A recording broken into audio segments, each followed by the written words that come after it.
Hi there, welcome back to my YouTube channel. My name is Anita Adifi, and it's always a pleasure to have you here. For those who don't know me, quite frankly, I wear many hats, so much so that I'm tired of always listing out the things I do. But two quick things. One, I'll just give you a quick rundown of some of the things that I do. I'm a career coach. I'm an author. I'm a blogger. I'm a YouTuber. And in my 9 to 5, I work as a policy and strategy expert. And yeah, I also like to share about my thoughts on career, on advocacy around sexual violence and mental health. Quite frankly, I do a lot. So just look at the description of this page and you'll see what it is that I do. Secondly, I went through a phase of really trying to put out the contents that I have, and it was a hassle between being a mom, a wife, and all the different things that I do. So I decided I'm not going to do my videos anymore. If and when I can, I get 2 weeks, and if I can't, yeah, so be it. The most important thing is the message, right? I'm glad you agree with me. Thank you so much. See, that's why I love you. All right, if you haven't already, I encourage you to like this video. I would love to hear your comments. So please always leave me a comment. I'd like to hear your thoughts. I'd like to have you ask me questions if there is anything. And if you're yet to subscribe, please subscribe and hit that notification button so that you always know whenever I have a new video out. So I don't have to always, badge you with all those messages that y'all know I send. All right, so quickly today I will be wearing two of my hats actually. I will be wearing the advocacy part that talks about mental health, but I'll also be wearing the hat of a career coach. Now, you should have gotten this video last week or sometime last month, quite frankly, and that's because I wanted it to, follow the theme, one of the themes of last month that is so dear to my heart. One of it is the Girl Child Day, and the other was World Mental Health Day. But I was out of town. Long story short, couldn't get to any video recording, so here we are. I just thought I'd still share with you because I feel very strongly that this is something important we need to talk about. So here we are. First of all, happy new month. I hope November is going well for you. And I really pray and hope that everything that you've set your heart to do this year is panning out that way for you. It sure is for me. Some things are even better than I hoped for. Some things, not where I needed them to be yet, but I can see progress, and I'm so grateful for that. So I hope same is true for you, and I hope same is true for I hope same is true for you. See, unscripted.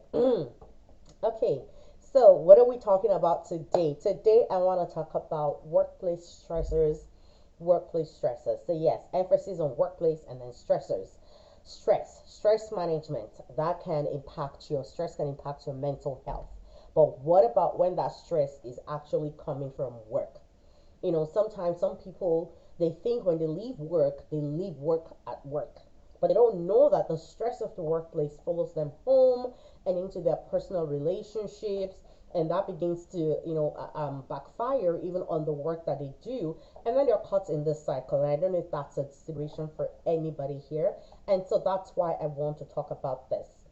Many people might not know this, but for a very brief period, I had the honor and privilege of working as a consultant, managing a government-wide portfolio or on psychological health and safety in the workplace. You'll believe me when I tell you that I read the standard. It's called a standard, but it really is the National Standard on Psychological Health and Safety in the Workplace. I read that book back to back like it was my Bible. And to be honest with you, I'm yet to completely read my Bible back to back. I'm just going to be honest, right? And I love my Bible, but I read this book 3 times, trying to do the best for my job. Okay, that just gave me a little idea right in my head. Sorry. All right, back to focus. I need to focus. All right, so I read this book, and in the work that I did there, it really opened my eyes to how we all get stressed. And I should mention that I got into this job at the start of the pandemic. So the jokes were on me because 3 weeks in after the pandemic, I was in a place where I felt like I needed someone to consult with on my psychological health and safety. But I thank God for great bosses that I have or that I had at the time. I was able to talk through the challenges that I was experiencing. We actually used some of the best practices that the standard recommended, and were able to get me out of that place at that time. So I'm grateful for that. And so I just want to talk about what some of these workplace stressors are, because some of us might be super stressed and we don't even know why. but then we come home and we take it out on our loved ones. Whereas the stressor is really from work.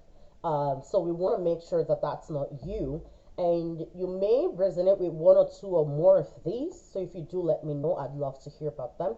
And even if not, it's something to just keep at the back of your mind in case you come across one of these things. So, what are the workplace stresses? I'm going to focus on eight of them. I'm going to run through them very quickly. Y'all know I won't tell you what the problem is without giving you what the solution is. All right. I want you to be mentally stable. I want you to be mentally well. And I want you to be your best self. All right. So that's why I'm sharing this with you. So, number one, changes. Quite frankly, whatever, whether it's changes on structure around the organization, but every time there are changes within the organization, even changes as little as even changes that are triggered by you, maybe you're changing a job from one job to another. It tends to trigger stress in us because we're moving from familiar to unfamiliar. And whether or not we like it, that whole concept of flight or fright, it's in, did I say that right? Flights or fights, not frights. Flights or fights. It's in all of us. And quite frankly, we all think about it, in that moment where we're like, should I just, to hell with this, put my hands up in the air and walk out of here? Or do I go through this change because we're unsure of what the changes would mean for us as individuals? And so it scares us. And when we're scared and feel threatened, truth be told, there's something called cortisol levels in our bodies. Y'all go read up on your biology if you don't know that. But it starts to really rise up in us and it causes us to feel really stressed out. And that needs to be managed. Number two, relationships. And this can be, we relate with people on different levels. Even the most seemingly self-driven or individualized jobs have some form of relationship to it. You're either relating with your direct supervisor, your direct reports, or you're relating with clients, and people who work in high clientele based organizations tend to feel the most stressed, especially depending on what you're dealing with. All right. So, for instance, people who maybe have to deal with clients that access things like housing benefits or income assistance tend to report the highest stressors. People who have to deal with who work in places like corrections tend to report higher stress because the job in itself is stressful. The people you have to relate with, the nature of that relationship is stressful. Some people have bosses and employ or direct reports that stress them out. And some people, it's just even the nature of the work itself. I mean, if you're in a job where talking to people stresses you out, come talk to me. Let's get you into a different direct path. All right. So you're in the wrong field, you're in the wrong profession. We need to get you out. You deserve to be happy going to work. So the relationships around you really take stock. Are they stressing you out? If they are, something needs to be done. So, number three, job role and demand. So I've talked about this a little bit in that sometimes just the nature of certain jobs, because of the kinds of clientele you talk to, is stressful. But the job in itself as a whole can be stressful. Now, I'll give you a very good instance, right? Um, there are some jobs that they'll tell you right off the bat when you're applying that the hours in this job is undefined, meaning that you can be pulled into work at any time. I've heard people, and I kid you not, I've worked with clients who would say, after 4 years of nursing school, I hate nursing. Why? Because it's shift work. I don't want to stand for 13 hours on my feet. And I'm there thinking, didn't you know all that before you went into nursing? All right, so the job in itself really is stressful. I've heard people who maybe have to work at warehouses. If the job itself and the role in itself is stressful and that stress continues to stay, you either need to find a different path or you need to find ways to make sure that you're distressing yourself after work every single day. So pay attention to the kind of work that you do. And this is why it's important to be in a job that you love. For me, my work energizes me. I'm kidding you not. My work actually energizes me because I love what I do.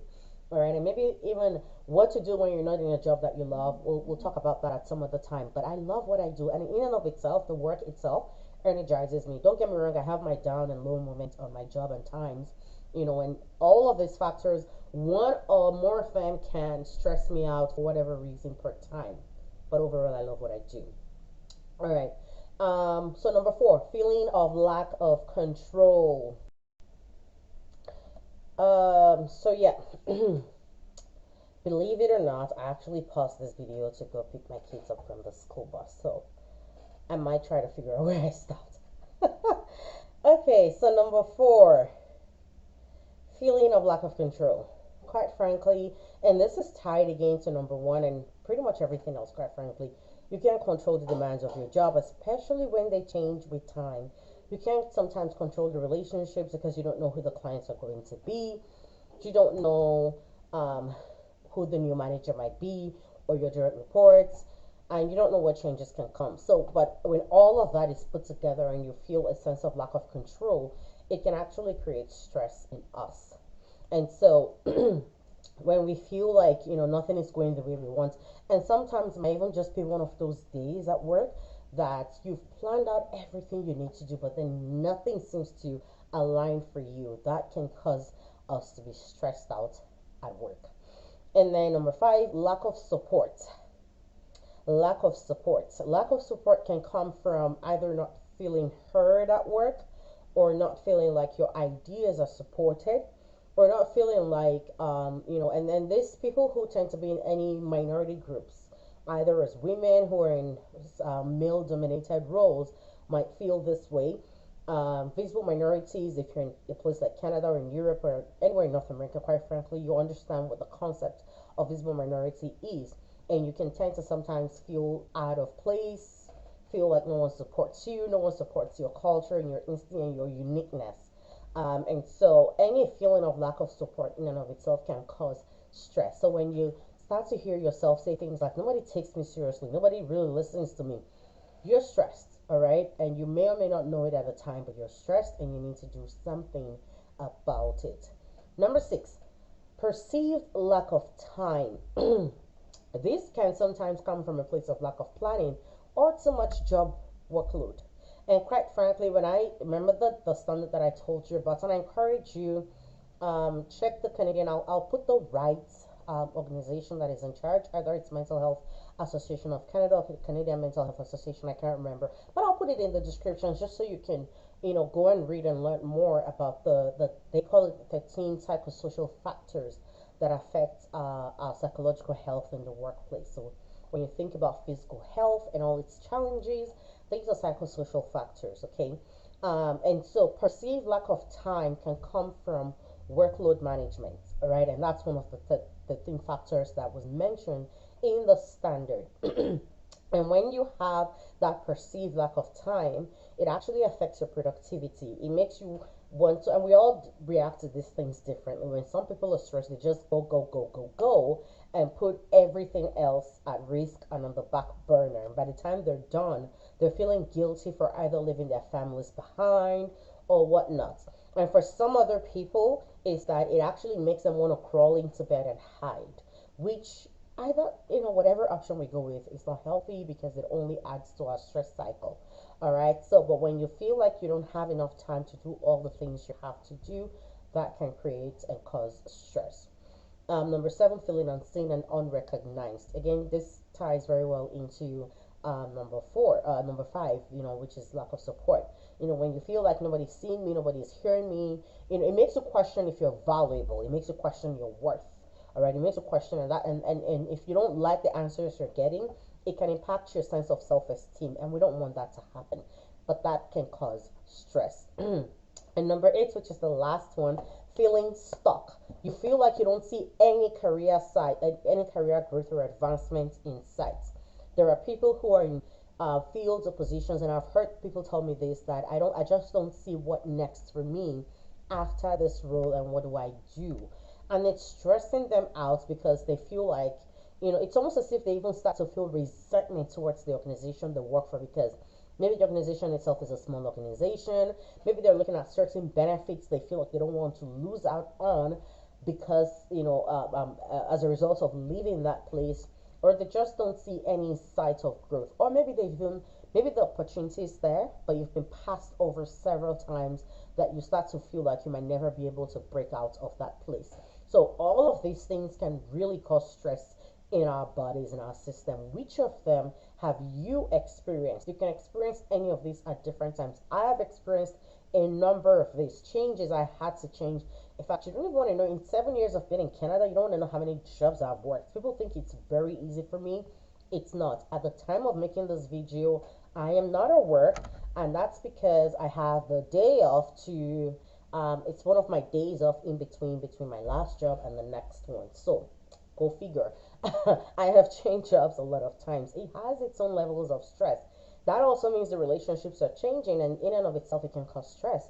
It takes a while to really get to know people, and just when you're getting in the groove of knowing them, sometimes you have to up and leave. I mean, c'est la vie, but it's what we have to deal with sometimes.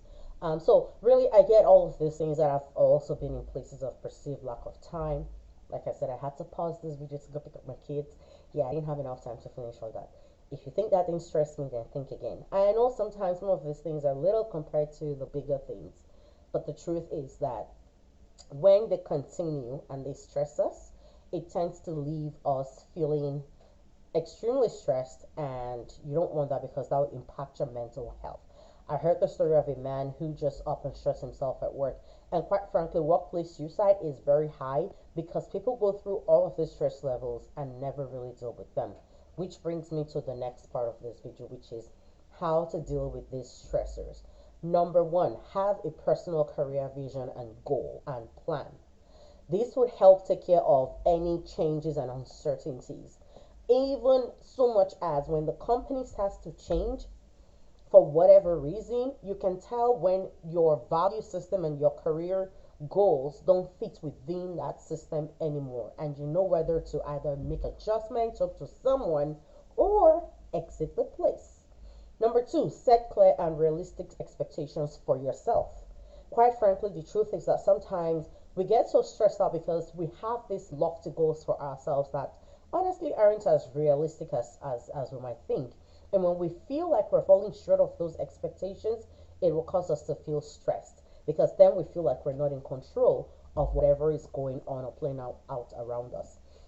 Number three, be more self aware about yourself, the way you relate to people, to things. Seek to understand others. It's easier to anticipate, accept, or approach others, uh, uh, about the change of their behaviors. When you seek to understand them, it's easier. All right. When you seek to understand how your boss relates, what they want, how they like things done. Even going through school, this works for me. I tell people, and if you haven't seen that video, I encourage you to go look for it and watch it because the video where I talked about how to succeed as a student in Canada. One of the things that even all through my schooling years I tend to do is understand what does this lecturer want? What are they looking for? How do they like questions to be answered? I apply the same rules to my job and the people I work with. When a client comes, I'm asking, what is this person really trying to get out of me today? What are they really looking for? And that helps because then you can personalize responses, whether it's email. I hate personally, I don't like when people just give me scripted messages. And sometimes the scripted in itself answers the question I'm looking for, don't get me wrong. But also just really digging through to say, what is this person really trying to ask? You've gotten a scripted email before and you're like, I know this, but this is what I'm asking, and you're hoping that the person really sees what you're asking. All right.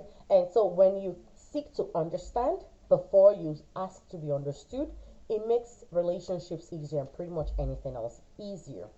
Number four, do not make assumptions. Assumptions. Do not make assumptions. When you are unclear, ask questions. Assumption is the lowest form of knowledge. It is the lowest form of knowledge, and that is so true. In fact, dare I say, it is no knowledge at all. Don't make assumptions, okay? When you're unclear, ask questions. Number five, find ways to create your own visibility. Build relationships across the organization. Don't just stick to your little unit, your little branch, your little division. Don't stick to it. Even if it's a big one, don't just stick to it. Seek to make relationships. I'll tell you a quick story. One time I was in one of my buildings, I'm starting to lose track of work experiences. And there was an actual bump scare. And my door was closed. I just changed offices. And the new office I was in didn't have any windows or any space where you can see who is in there or not. And I had my earpiece on. I was listening to music, something I tend to do when I'm working. and I really want to focus and I know how to zone out on my environment. I won't hear a thing if I don't want to hear it, even if there are 100 people talking at the same time. And I was zoned out. But by the time I was done working, I was about to leave. No, after a while, someone came and knocked on the door, and I could just, and I felt, who's that person? I looked out. It was the security guy from downstairs. And he was like, I didn't see you come downstairs, so I got worried and I knew you came in this morning, so I had to come look for you. There was a bomb scare. The whole building had been evacuated for, at that point, over 20 minutes. Nobody knew I was there. Now, imagine if a bomb really did go off. Relationship was what saved me that day. Yes, I can say God, and it's true. But relationship also, if God wanted to help me and I refused to build that relationship and there was truly a bomb that day, maybe, who knows? I probably won't be here, but here we are. Thank God. All right. And so, really, build relationships across. People thought I was crazy every time I stopped to say hi to that guy. Every time I would maybe sometimes offer buy him coffee or just really take my time and chat with him and get to know him. People thought I was crazy, but look how that played out. All right, so um, create your own visibility, whether it's with your higher ups. Learn to get comfortable with speaking about your work. You do amazing work. Own it. Okay? Own it. Number 6, keep a personal career journal of your successes and accomplishments. And learn to speak up when someone tries to steal your shine. You know all those kind of people that try to steal your shine? They come up to the meetings and then they go like, oh yeah, I had this great idea. No, it wasn't their idea, it was yours. But then you're there sitting down and keeping quiet and smiling through the whole thing like, oh no, it's okay, let them speak. No. Speak up. Own your work. The same way you own your mistakes, own your work. All right, so keep a personal career journal. Why is this important? Sometimes when I am stressed and I feel like I don't know what the heck I'm doing, imposter syndrome, when that happens, I can go back to some of those things and I start reading them. And it reminds me of the things that I've achieved before. And there's just something about realizing that you have successfully done something before and you just say, I can recreate this. What were the steps I took? Because the journal allows you to show the steps you took to correct the errors. More so, a little interview secret. Um, Keeping a journal like that actually helps you find things to pull out of very easily when you show up for interviews, because then you look at what the job is asking for. You remember, oh, I've done this before. You can reference it. And you know how they ask you those questions like, tell us about a time. You're like, girl, I got you. Anyway, why am I speaking like that? It's not a bad way to speak. It's just sometimes I like it. Focus. All right. So, number 7, be the change you want to see. With time, people will mirror you. And you don't want to see what you look like in the reflection of other people, a reflection of yourself and other people, right? The truth is that, I once was having a conversation with two of my teenagers. They're no longer teenagers, they're young adults now, but they were not talking to each other. And I said, hey, what's up? So I wanted to resolve the situation. Called them both and I asked the one, why are you not talking to her? And she gave me her reasons. But then the other person's reason was really interesting. I asked her, I said, why are you not talking to this person? She said, well, I'm just matching her energy. And believe me, she said it with such attitude. I cuddled my husband and I just burst out laughing because it was very interesting that, and we did see that. She tried her best to reach out to the other person who was just being, and so she decided, you know what, I'm just going to mirror to you what you're doing to me. Now, it doesn't really help. Because at the end of the day, and I asked her, I said, but are you happy with yourself being that person? Because that's not who you are. And she said, no, actually, I'm frustrated. It is exhausting. I can't keep up. I just want to make peace. And she started apologizing to the other person, like, whatever it is, I'm sorry, please, can we just get past it? Because the truth is, when people mirror who you are to you, you better like the results that you're seeing. Because if you don't, then you need to also look inwards. I know it's easy to think that when workplace stressors exist, it's all about the workplace in and of itself. But what is your attitude? What is your mindset that you're going in there with? Because if it is wrong, no matter how good that workplace is, you will always find a reason to be frustrated and stressed out. So look within. And if you don't see what you like, then do your best to be the change you want to see. Sometimes people act the way they act because they don't know any better. So teach them, be a pace setter, be a pioneer. Don't let me get into all the motivational talk. All right. And number 8, which is the last one, do not be shy to leave when the time is right. Y'all, one of the greatest things that, yeah, there are a lot of things that my mentor has told me. Y'all know him, the one that I specifically mentioned when it comes a lot to career talk and all that. One of the things that he told me one time that really helped me was organizations never have a short memory. Not that they never forget, but they sometimes tend to have a short memory. You know, Sometimes you do everything there is to do, but then the workplace continues to be toxic. Leave. It's that simple. I don't care if you don't have the next job lined up for you. Things will align, but leave. Prioritize your peace, your sanity, your mental health far and above anything they can possibly give you because you are so worth it. If it's not working out, if they refuse to see value in you, and you know that humanly speaking, you've done all that there is to do, you're going in, giving yourself all the pep talk and reminding yourself, of the value of having the right mindset, but then it's not working out. Because trust me, some places are toxic, period, and they refuse to change. You can do all you want to do, but they refuse to change. Child, leave. Did I just say child? Just leave. All right, and I'll leave it at that. So that's what it is. Workplace stressors. I'd love to hear your comments. I'd love to hear which of these ones resonate with you, either as part of the stressors or the solutions to deal with them. I look forward to seeing you and having you in the next video. Once again, welcome to the month of November, and I hope that you stay and remain blessed and you finish this year strong. So take care. Oh, can I add a bonus, by the way? One more thing that I tend to do for my workplace, I pray for my workplace. I pray for my colleagues. I pray for the organization. In and of itself, it's hard to stay mad at people you pray for. Try it sometime. All right, so yeah, that's it. Take care. Have a good time of your day. Have a good rest of your day. Have a good morning, depending on what time you're listening to this. And I will see you in the next video. Don't forget to like, comment, subscribe, share this video.